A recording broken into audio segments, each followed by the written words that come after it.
Hello, friends, and welcome back to Movies, Munchies, and Moscato. I am Rhonda. And I am Rochelle. And we're just a couple of friends who love movies, television, and wine. So if that is something that interests you, please stick around and subscribe so you don't miss an episode.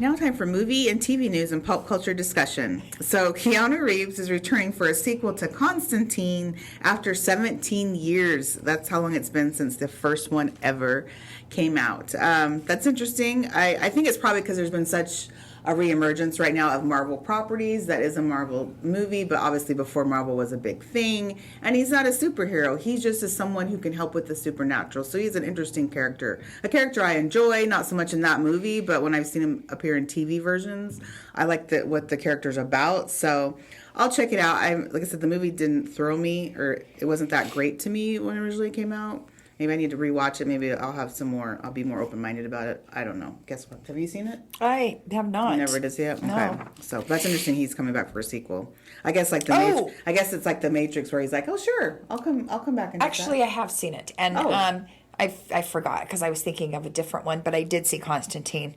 I am surprised they're going to do it too as well. Yeah, right. I said, I have to assume it's because it is a Marvel, or maybe it's DC. Anyway, it is a comic book character. See, that I had no idea because I would never have thought that. Right. I feel like it was not on the same thing as Matrix, but it doesn't strike me as a Marvel character. Right, you wouldn't think so, because he's not like a superhero. No, he's like I said, he's one of the smaller things. He helps people, but I mean it's on the supernatural level with ghosts and demons and things. Exactly. So it's a whole different vibe. Yeah, but, like vampire-ish. So I'm assuming that's the reason why, is because since those things have had such a reemergence lately. Yeah. It's like, why not bring that back out? So anyway, we'll have to give it a whirl. I know, right? I did like it though. Just FYI. Oh, okay.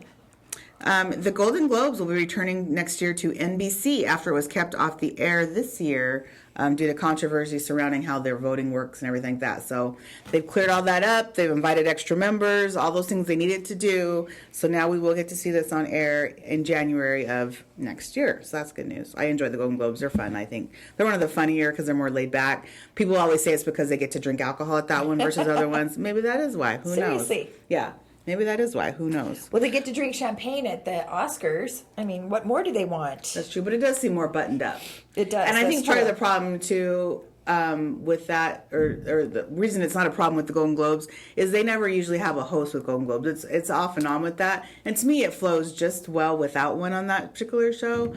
So here's hoping they don't try for one. I'm hoping they'll just, like, do it as they were before, where they have people come in and rehearse it beforehand, and you just know when you're supposed to present, and that's all. You don't need any type of bits in between. It's fine. It's fine. It's one of the longer shows since it incorporates both TV and movies, so that's why I think it's fine. No thanks. I didn't know that they didn't serve alcohol. That's weird. So you mean that they do serve? They do serve it at that one. They do serve it. Yeah, they do serve it right? that one. Yeah. I just didn't know that there weren't any that they didn't serve. Oh, yeah. They don't do it at the Emmys, or they don't do it at the SAGs. No kidding. Mm-hmm. I wonder why that is. Yeah. That's a good question. I don't know. That's a question. Maybe it depends on who's sponsoring it. Like, we're not paying for just that open bar. Why are we doing that? I don't know. That's a good question. All the big movie stars. Why would we do that? Right. So we're doing that. Interesting. Why? David Harbour from, Stranger Things, Orlando Bloom, and Darren Barnett will star in the live-action video game version of Gran Turismo.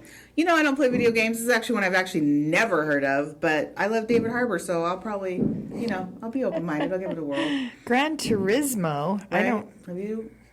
Turismo. It sounds like it has to be something with driving. Cars. Yeah. Maybe it's like a race game. There's Grand Theft Auto. Right. I don't know Turismo, though. So, anyway, okay. But yeah, I mean, most of the movies that center around car stuff, I'm enjoying, a la Fast and Furious, a la Death Race, like a decade ago, a la Drive, even like 2 decades ago. Uh-huh. So I'm Gone in 60 seconds. Yeah, I'm sure this will be good. Like I said, I do love David Harbour. Orlando Bloom, you haven't seen a lot of lately, so hey. Refresh our memories on who David Harbour is. He played the sheriff, in Stranger Things. Yeah. Sorry. Yeah, so he's been around a while. Okay. Doing different things. It was funny. I hadn't seen The Equalizer 2 in a long time, and I forgot he was like one of the bad guys in it. So when it popped, when it was on at my parents' house when I came over for dinner, I was like, that's right. I forgot he was in this movie. So he's good as a bad guy too, just FYI. Oh, good. And then finally, Amazon is working on a limited series based on Blade Runner. So not only has it been a movie, now they're looking to make it a series. I actually think this is a fantastic idea. Again, just because there's been such people wanting that type of stuff more lately. It's like with all the Star Wars series that have come out, kind of set in that great space racy type of futuristic world. I think this would do well as a series. You know, my husband and my son loved the newest Blade Runner. Okay. And then my son went back and watched the first one, and they really loved it. Now, it's a little weird for me, but they certainly liked it. So I think, guys especially maybe like it. So Right, I don't know. I think so. I think it would do well you're right. I think it would do well as a series. I've still never seen the original, just the sequel, so I still have to go back and watch that. So I may wait. I'll probably will wait because gosh, I have so many other things to worry about. But I'm sure I'll give this a whirl once it actually does come out. Movies and TV shows out this week. First up, we have Don't Worry, Darling. This is in theaters and stars Florence Pugh, Chris Pine, Harry Styles, and Olivia Wilde, who also directs it. So Alice and Jack Chambers are a young, happy couple in the 1950s living in the seemingly perfect company town of Victory, California, which has been created and paid for by the mysterious company for which Jack works. Curiosity about the nature of her husband's work on the secret Victory project begins to consume Alice. Cracks then begin to form in their utopian life as her investigation into the project raises tensions within the community. I'm very curious about this. I'm seeing it on Tuesday with a friend. Mainly, I think it does look interesting. I'm a lot more curious now because there's been such controversy with the whole thing getting made lately. The press conferences that have been had with this and the strange things happening. It's like, does Olivia hate Florence? Does Harry hate Chris? It's so funny and stupid. I haven't heard anything. You really hadn't? No. Wow. Okay. Yeah. So why don't you fill us in a little bit?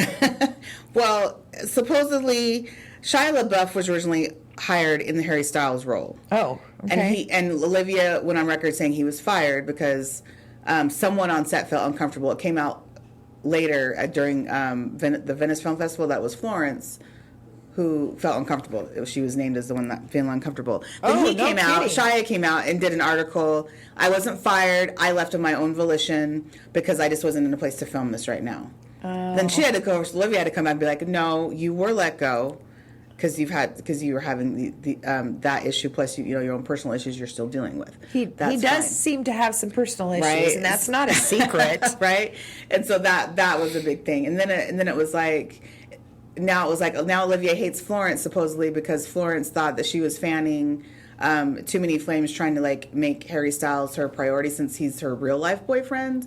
I don't see that happening, but okay, if that's supposedly what Florence felt, then at one of the sit down talks with it, they were accusing Harry Styles of spitting on Chris Pine when he sat down. So Chris is imploding. Chris is like, no one spit. He actually just happened to look down before he sat down and pointed something out on my pants to me. There was no spit left his mouth.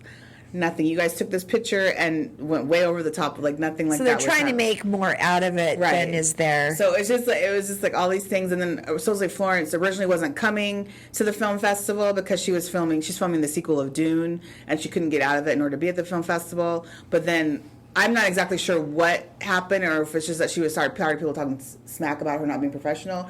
She made the time. She ended up showing up last minute to the film festival for the premiere of the show. I was like, what? Are you just trying to prove the point? Like, hey, I'm here, okay?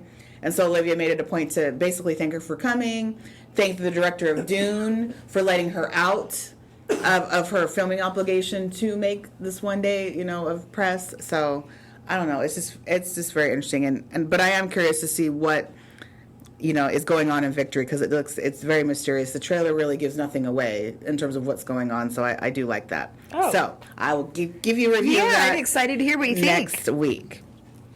And then we have Smile, a movie I so will not be seeing. And I will. This is also in theaters and stars Sosie Bacon, and Jessie T. Usher from The Boys. Oh, and so see, I think we said when we did the trailer, but she is the daughter of Kevin Bacon and Kira Sedgwick. That's her parents. Oh, that's right. But after witnessing a bizarre traumatic incident involving a patient, Dr. Rose Cotter starts experiencing frightening occurrences that she can't explain. As an overwhelming terror begins taking over her life, Rose must confront her troubling past to survive and escape her horrifying new reality.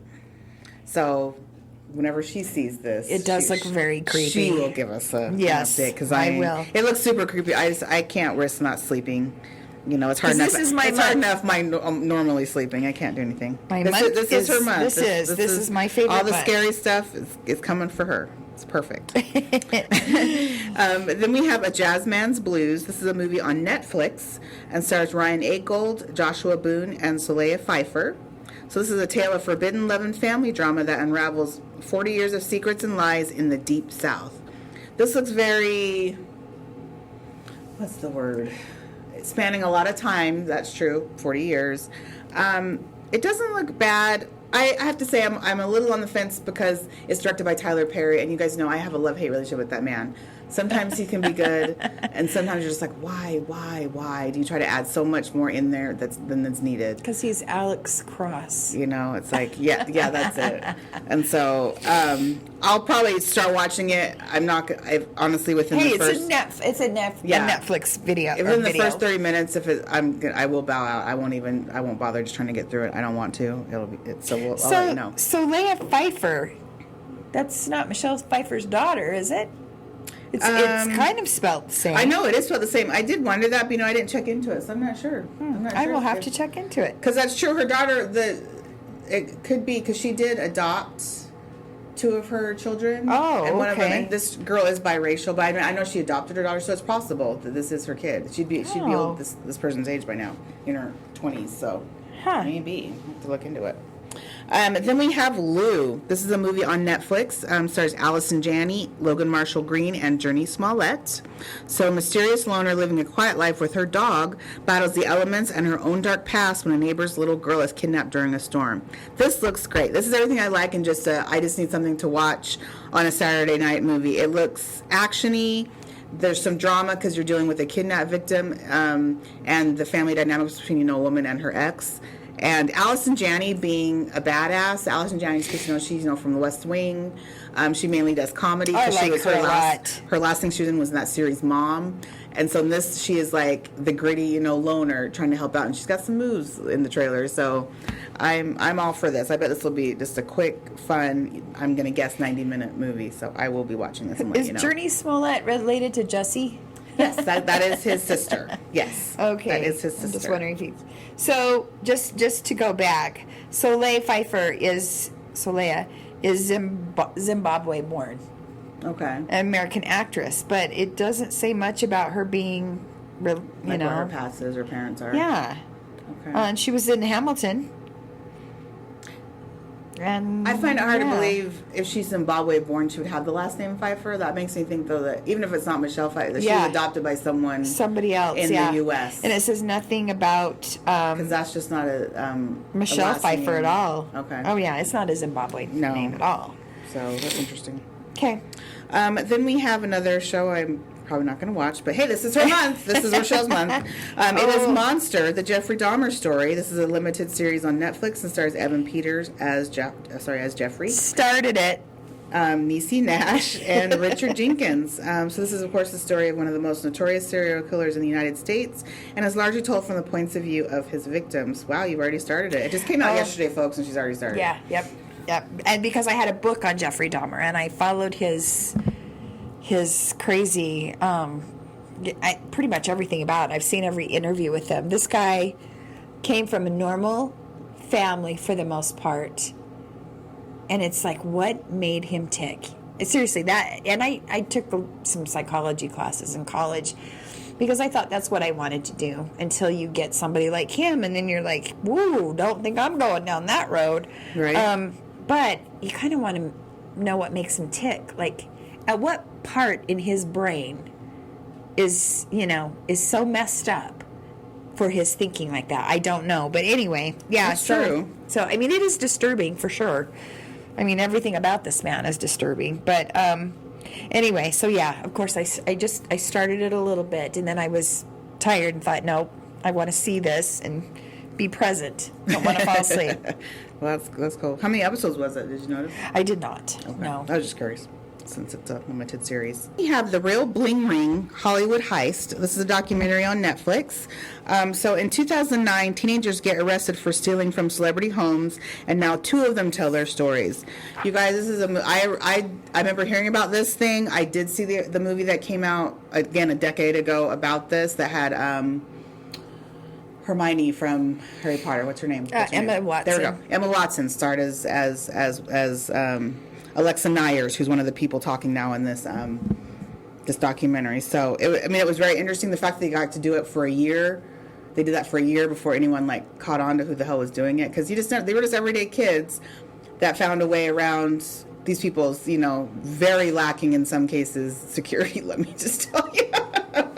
Based on that, but it's true. The original case, you just saw snippets of it on the news, and the movie was basically, they just took what they knew from the news to make that movie. So in this case, the people who actually committed the crimes are actually talking about it for the first time. So that makes it interesting. I may watch it just for nostalgia purposes, because it was just fascinating to me that these teenagers they broke into these people's homes, like Paris Hilton, Orlando Bloom, and just stole things. It was just... That's funny, because I did see this on Netflix, and I thought, I'm going to watch it, and then I thought, no, I don't know anything about it. So I'm glad that we're talking about this, because it does sound very interesting. Yeah, it's interesting. I don't know the story of that. Okay, yeah, it's just, yeah. And I can't remember even how they thought to even start to do the break-ins. That part I don't remember, so maybe it'd be worth a watch just for to talk about that. But yeah, it was just interesting. Like I said, thinking about myself as a teenager, it never would have occurred to me, let's hop over that fence and just see if we can get in. I mean, it could have been something as simple as that, and it ended up, they just kept doing it because no one was... Again, a lot of these celebrities didn't even report the break-ins till a long time later. Cause really? In their mind, it wasn't anything that important that was stolen, because they mainly took any cash they could find, jewelry. If it was one of the women, it was handbags. I think actually from Paris Hilton, they'd found drugs. So the one that actually was on drugs did steal the drugs. Oh my gosh, was hilarious to me. I was like, yeah, of course she did that one. Of course she didn't report the drugs. I mean, that only came out later during the trial. And he's like, well, I took some cocaine from her, but wasn't. He was like, it wasn't a large amount. Well, let's get hers on the stand now. Remember this was early when her and Nicole were thing, and they were both on drugs. So that was really life. Just FYI, just so we know. But. Well, great. Yeah, I think I'll watch that one. Yeah, sounds interesting. And then speaking of Star Wars, we have Andor. This is a new Star Wars series on Disney Plus and stars Diego Luna, Stellan Skarsgård, and Fiona Shaw. So this is a prequel to the Star Wars spin-off film Rogue One. Oh. And this series follows thief-turned-rebel spy Cassian Andor during the 5 years before the events of that film. I have so much to catch up on. They're just doing all these offshoots. Uh-huh. And... I'm totally confused. Mm-hmm. I mean, I'm behind on the Star Wars stuff. I still have to watch the Rise of Skywalker film. I've still never seen that. Oh, yeah. I never did see Rogue One. I never saw... Rogue One was not my fave. And it did not... I don't think that it got the best reviews. So the fact that... I don't know. There's a spin-off. Yeah. I guess this is before the event. So maybe they did this. Maybe that was the consensus, and maybe they did this prequel of that to explain more, to make you like the Rogue One. Maybe that was the point of this. Maybe that was the point of this. Because early reviews are good for the series. So I don't know. That could have been. But yeah, it's I feel like there's so much. Yeah, it's there's a lot of them I haven't seen. Like I said, I still have to watch Rise of Skywalker. I guess I need to start there, and then we'll see where we want to go. Because I still haven't. What was I haven't seen Solo. I haven't seen that either. Yeah, Solo was good. Yeah. So yeah, I feel like I probably just need to start from the beginning with the prequels and go in order, so I honestly understand the storyline. Where do you start though? You'd have to start with oh shoot, the very first prequel, I forgot what it was called. When before Luke and Leia were a thing. You got to start with the ones where it was a baby Darth Vader, and it was Emma. What's her name? I'm forgetting names. Anyway, not Emma. It was right. Natalie Portman, sorry. Yes, Natalie Portman. She was Portman. playing Queen Amadeus. So I like that one. I liked that one where it shows how he became Darth Vader. Mm-hmm. So I like that one. But I don't think I've really seen any afterward. Okay. And see, I've seen all of. So I'm up to date on the main films up until that last one, Rise of Skywalker. Is true, but I almost think since they did the prequels, obviously after the fact of the original ones from the 70s and stuff, I feel like maybe if I go back and just watch them in order, I'll probably understand the scope of it better. Watch everything in order, including now these other series like The Mandalorian and stuff, and watch them in the order they come out. All like you have to do with the Marvel films, frankly. Yeah. And then I would get the full story. When that'll happen, I don't know. You should just take a day and start that. We'll see you next year. It's like I was going to take a week off. I have the time, folks. I'll just take a whole week off, and that's all I'm going to do is watch Star Wars all week to try and get it done. It probably could happen. It probably could if you just ordered in. Maybe you slept a few hours. We don't know. We will see. Then we have On the Come Up. This is a movie on Paramount Plus. It stars Sanaa Lathan, Jamila Gray, and Method Man. I love a good rapper. Method Man. Method Man. So 16-year-old Bree wants to be one of the greatest rappers of all time. Facing controversies and with an eviction notice staring down her family, Bree doesn't just want to make it, she must make it. I've heard about this. I haven't seen a trailer or anything, but I enjoy Sanaa Lathan. She's been around forever. She's been in like all the Best Man movies I've seen. She was in that movie I love so much with Simon Baker. Why am I forgetting it? Something New. Anyway, she's just a really cool. She was in Love and Basketball with Cutie Patootie. Not Omar Epps, but. Taye Diggs. I'm like, I'm so sorry, Taye Diggs. I know your name. I see your face. I just can't think of what it is. Anyway, I adore her. So I may check it out just because of her. But I met things about rappers. A lot of times I'm like, they're not like my favorite. But I may check it out just because of her. And then lastly, we have Meet Cute. This is a movie on Peacock with Pete Davidson and Kaylee Cuoco. So Manhattan native Sheila discovers a time machine in a nail salon and uses it to continually fix elements of a date she had the previous night. Oh, gee. Right? On a date. It does actually look cute, this Meet Cute movie. I haven't seen Pete Davidson in much outside of like Saturday Night Live stuff, so I'd be interested in this mainly because I want to see exactly how he acts. How is his acting really? So, and I love Kaylee Cuoco from The Flight Attendant, and of course, Seven, that show she did back in the day with John Ritter. So she's a good little actress. I like her. Yeah, she is. And it's just on Peacock, so I'm sure I will watch this and report back to you at some definitely. point. It is a goodie. Because it's cute, and I probably won't watch it. So it's up to me, folks. Scary her. Yep. Romantic action me. Yep. Hallmark-ish. Yes, yep. Rhonda, it's your girl. So what we have been watching this week. So for me, I did this movie called Do Revenge starring Maya Hawke. And it was really good. It was like a mix between a revenge movie, a friendship movie, 90s rom-coms, honestly, were like references were thrown in there. You had a cameo by freaking Sarah Michelle Gellar, harken back to like her Cruel Intentions role is the vibe I was getting from it. It was a very different movie than I thought I was seeing, and I was here for it because it ended up being really, really good. It was very funny, which again surprised me. I thought it was going to be super, super dumb, but it was really funny, and I just really enjoyed it. So it's a revenge movie. Yeah. So basically these two high schoolers in this prep school. Maya Hawke is enrolling as a new student at this school, and Camila Mendez, who's from Riverdale, she is already in the school, but she's just been humiliated by her boyfriend because he ended up putting out a naked picture of her that she had sent him. He tries to claim I didn't do it, but she knows better because she's bitchy and like more in the know about these things. Like, I know you did it. You did to humiliate me. I don't know why, but like I'm gonna pay you back for it.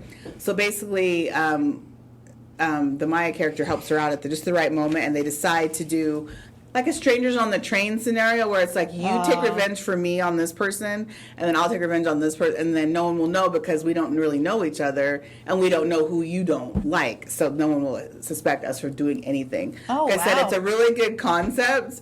I said I was just surprised it was executed honestly very well. It was really funny, and it had And it was comedy. It was It was, funny. it was funny, and it had a twist more than halfway through the. I did not see coming. It was a good twist. That's all I can say. So, this was really a 4 wine corker for me. Oh, great! You guys, seriously, just trust me. I think you will enjoy it. I really do. And then I watched, which I previously mentioned a little bit last week, Manifest. I completed all seasons 1 through 3 on Netflix. And again, I started watching this on NBC when it first premiered, 3 years ago. Dropped off because I was just so worried with its mythology, thing like Lost and stuff. I was going to be pissed if this got canceled and I didn't get a good ending. But as soon as I knew that Netflix picked it up after they did cancel it and is giving it a proper ending starting this November, I was on board. So, and Boarded It still grabbed me in. I was boom, every day I was watching a couple episodes. Because I wanted to see where this was going. So, I highly recommend it. If you've never seen it, it's basically, it starts off with all these people getting on a plane from Jamaica going back to, I feel like it's Chicago, I want to say. Anyway, they have turbulence midair. There's some lightning. The plane jumbles. And they don't think much of it. They're like, oh, that was weird. It was bad, but okay. And they land. But when they land, the plane is set aside. They're cordoned off. They can't talk to anyone. And they're like, what's going on? And finally, the head of the TSA comes out and is like, wait, asking them questions. And finally gets to the point, you guys have been gone for 5 years. And they're like, yeah. No, we just flew back here. No time had passed in their minds. Yeah. So some type of a time warp. Right. So the whole series is about figuring out what's going on, learning about each of these individual plane people's lives. The main characters are Ben and Michaela, who are brother and sister that were on the plane, along with his youngest child. I'm forgetting his name. I think his name is Charlie in the show. Anyway. Cal, there we go, Cal. His name is Cal. But it's so fascinating, just the things they end up finding out along the way. But here's my thing, and I because I watched this when it was on, and then I started to lose interest because, I liked it, but I was trying to figure out. Yeah, they do go into the different lives of these different passengers. But what does that have to do with what happened to them? That's why I was kind of like, this is getting kind of weird. Just where I lost interest. Honestly, what they didn't realize the passengers don't have much to do with what happened on the plane, other than because the people that are on the plane now have certain, they can hear things in order to prevent things from happening. The whole point of that is just Ben and Michaela are trying to help them answer these what they call callings, and in order to, they think if they answer the callings, by doing that, it's going to bring them to some type of conclusion and resolution as to what exactly happened on that plane and why they disappeared for these 5 years. Okay, that's the only thing. But as far as directly, especially now that I know kind of where it's going at this point, other than that, there really is no point to their individual stories. It's just that they feel in order to maybe to just get to know the person, right? And partially, I guess, partially it is true. The people, if people don't answer the calling, bad things do happen. Yeah, so right. It's important that they get to them and be like, don't ignore it. I know you think you're going crazy. You're not going crazy. Try and figure it out and help who you're supposed to help, because that's important to us getting the answers and resolution that we need. Yeah, I probably should go back and watch it too, because I did like it. And then I don't remember what happened, but I missed a couple of episodes, and then it was like, well, dang, I don't know where. So then I picked it up maybe, and I watched the end. I watched the last one in the first season, and I never picked it up again. So I just, like I said, I kind of lost interest because I'm thinking, what? Why? So God, the last episode in the first ended on such a cliffhanger. I can't believe you. And immediately go like, what? No, what's happening? You know what? Here's the thing: is I did want to see it, and it's just that you have that break. Yeah. And then other stuff was on, and then it was like, well, I missed it. So then it's like, well, forget it. Now I'm not going to pick it up. I don't know what's happening. Yeah, I highly recommend this. That's also a Form Wine Corker series for me. Cool. So yes, check it out if you All have right, not. you got and me. then lastly, I watched She-Hulk. I was going to wait till the series was over, but we're at the halfway point now. It releases once a week on Disney Plus, but it's great. It stars Tatiana Maslany as She-Hulk, cousin of Bruce Banner, aka the Hulk, and it's just so funny. It's a very different Marvel series from WandaVision or Captain Winter Soldier. It's just straight. It honestly is just straight comedy. It's not about her saving anyone's life. It's strictly about her life as a lawyer, and unfortunately, this hindrance that she kind of has, that she turns into this Hulk.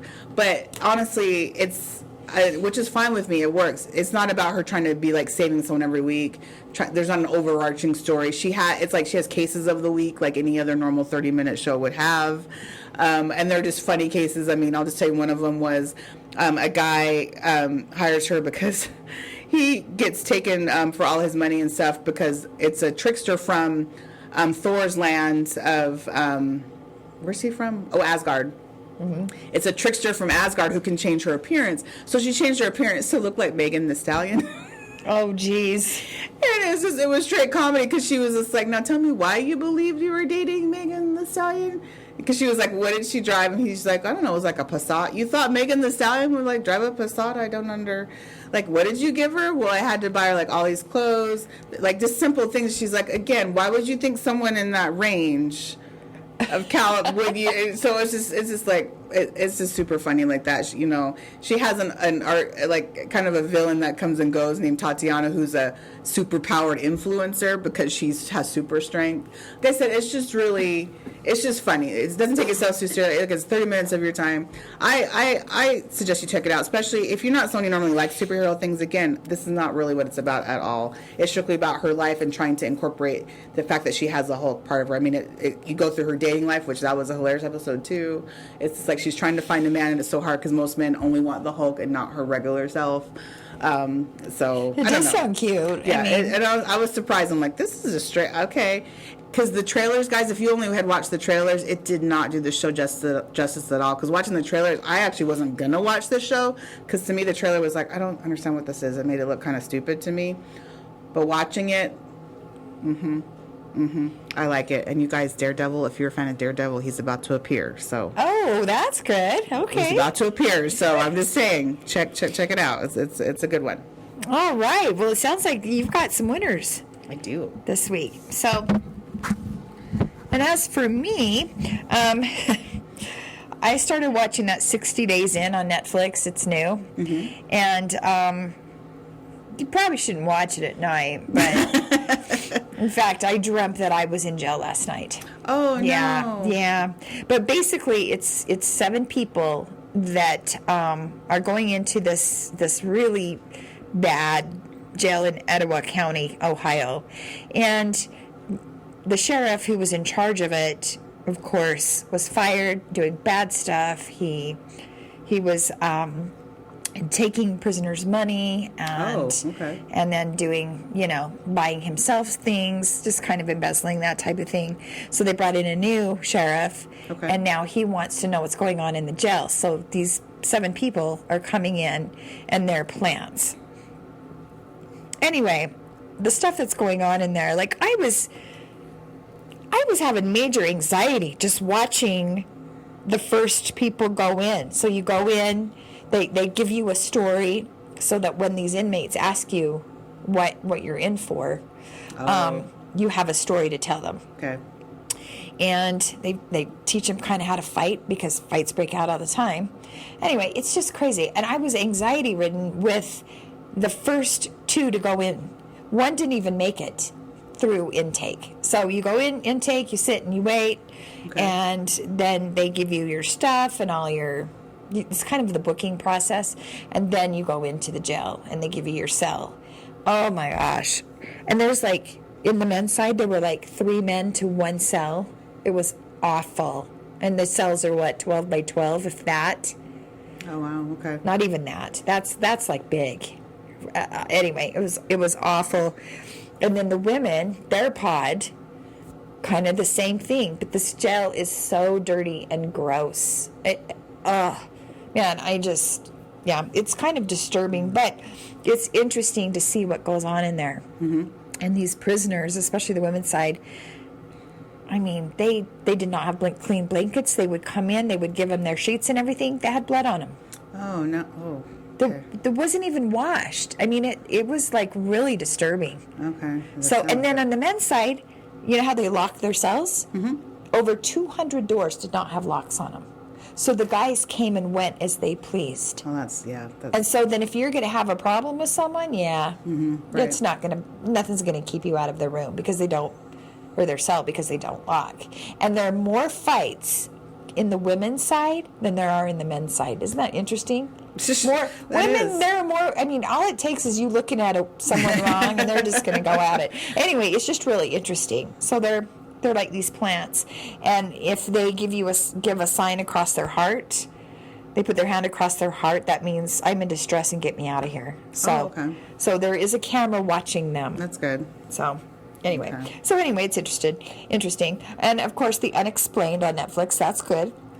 They have some new episodes, and it's narrated by what's his name? Oh, Captain. Oh my gosh, Star Trek. Oh, yeah. Anyway, oh my gosh. It just went blank on his. It's William something, right? Yeah, William Shatner. There you go. Anyway, he and there's different stories. There's everything from paranormal to stuff in the woods. I mean, it's crazy, and so I love watching that kind of stuff. So I would definitely watch that if you guys are into it. There's different episodes that cover all types of crazy things that go on in this world. And then I went back and started watching House of Cards again. Oh, okay. And I'm liking it. Yeah, I don't know why. I was having a hard time getting into it. But Are you starting from the beginning or just where you left off? Nope, I started from well, I tried to start from where I left off, but I wasn't that far in, so I just went back. Oh, okay. Gosh. Okay. And then Extraction with Chris Hemsworth. Yes. Oh, that was so good.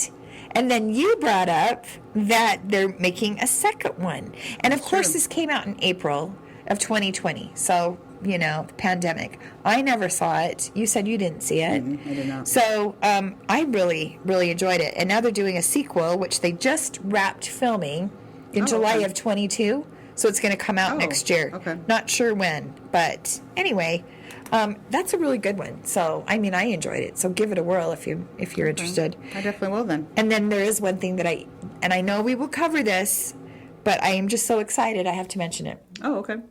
Yellowstone, season 5, coming back. In November, right? November 13th. Yay! And it looks good. So, I'm excited. It's true. It does look good. Now it's time for some movie trailer talk. It's been a bit since we had something to review, so this is cool.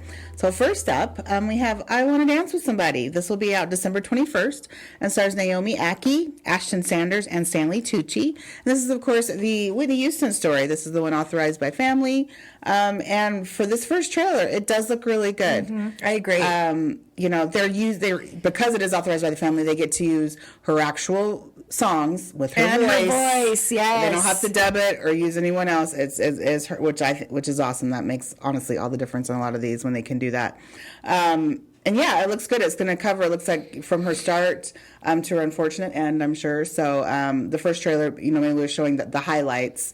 So you didn't get anything any too deep. I'm sure they'll do a follow-up trailer as they do later, and it'll probably delve into the darker aspects, unfortunately, of her life. Mm-hmm. But I do think it's going to be really good. Stanley Tucci is playing Clive Davis, which is a fabulous choice. Clive Davis, who is the, well, I don't think he is anymore. He was the president of RCA Records that signed her, and was her greatest advocate and friend and everything. And unfortunately, I just remember hearing the story how Bobby Brown tried to get him to represent him because he was the biggest deal, but he would not sign him, even though at the time Bobby had a damn #1 record. He would not give this man the time of day, which I remember. Well, there was probably a reason. I know he just didn't like him personally, even though you think as a businessman he would have looked at the fact that man's selling millions of records. It didn't matter. He didn't like him personally. He was like, I'm not even dealing with you. So I'm hyped to see that actually. So let me just ask you, what do you think of the choice of? I'm assuming Naomi Ackie is the one who's playing Whitney. Yes, she's the one playing Whitney.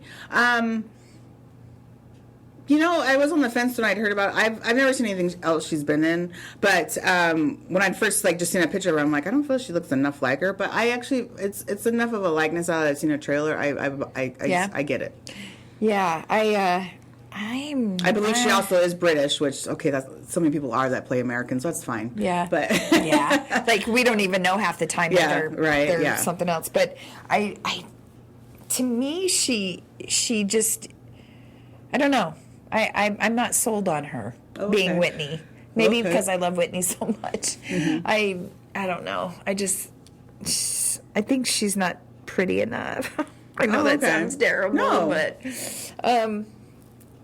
I don't know. Anyway, she's probably does a great job. I don't know, but I definitely want to see it. I don't care, but I do want to see it. Yeah, I do too. Yeah, right out for Christmas, so something to see over Christmas break for some people.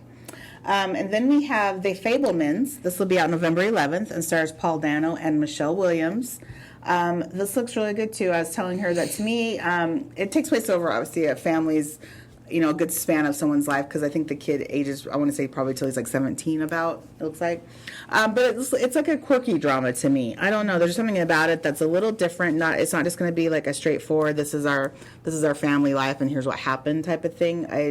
I don't know. If you see it, it's basically, you have Paul Dano playing the dad, who's the scientist side of the family. Then you have Michelle Williams, who's the artist. She plays piano. Steven Spielberg, who was he the producer or the director? You told me he was the director. Yeah.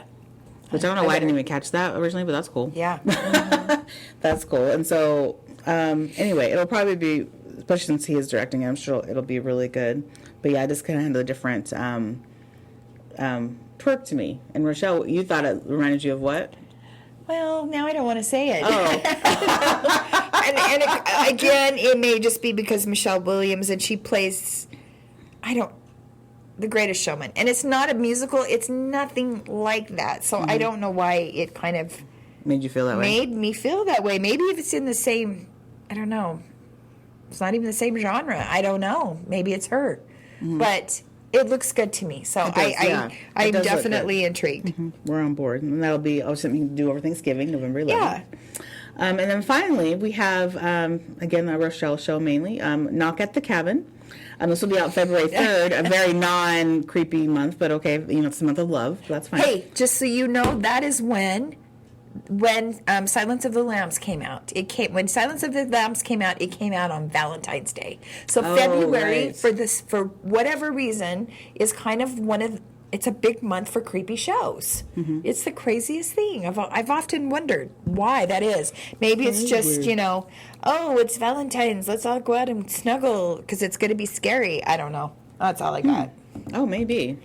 But this is being directed as an M. Night Shyamalan piece, and it stars Jonathan Groff, Dave Bautista, and Rupert Grint, who's become a favorite of Shyamalan's, apparently. Yes. A few things of his.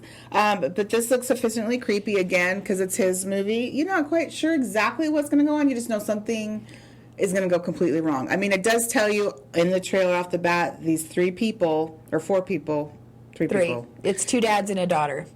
Right, I mean the people who infiltrate the cabin. I think it was just three. Yeah, three. That they're, they have a choice to either save the world or die. It's like, what? So there's probably a little bit more to it than that. That's not just it, but we'll see. That's what I was trying to pick up on. We'll see. It was just very, very, different. And I like the girl. If you see the trailer, and when Dave Bautista's character first approaches, I would have run like hell. Yeah. And although she doesn't, she shakes his hand, but then the other two swoop in, then that's fine when she gets a clue. Man, this is the safest environment for me. And runs away. At first, when I saw her, she reminds me of the little girl that's in Family. Modern Family. Yes, Modern Family. Oh my gosh! But I think she's too young because the other one's older. Oh yeah, now. she's a kid. Yeah. Yeah. But still, it just kind of reminded me of that. The two dads and then her. Oh, that's true. Two dads too. Yeah, that is funny. Huh. But anyway, all three of these look pretty good. I don't know if I'll see Knock at. Well, I'll watch it. But she'll and then I can let you know. She can let us know. And I'm always iffy. I still have never seen Old. I know I can watch it on HBO Max. Maybe I eventually will. I just haven't even put forth. Well, I watched it and it was crazy. So and we did talk about it. Yeah, you did. Yeah. So maybe we'll see. Well, that's all the time we have for this week. We have lots of good things to watch. And if you guys have a comment or maybe, want us to review something, let us know. We always have fun doing this, and we appreciate you tuning in. So please give us a review or comment. It really does help us out. Follow us on Instagram at movies_munchies_moscato. And we'll see you next time. Thanks for hanging. Thank you, guys.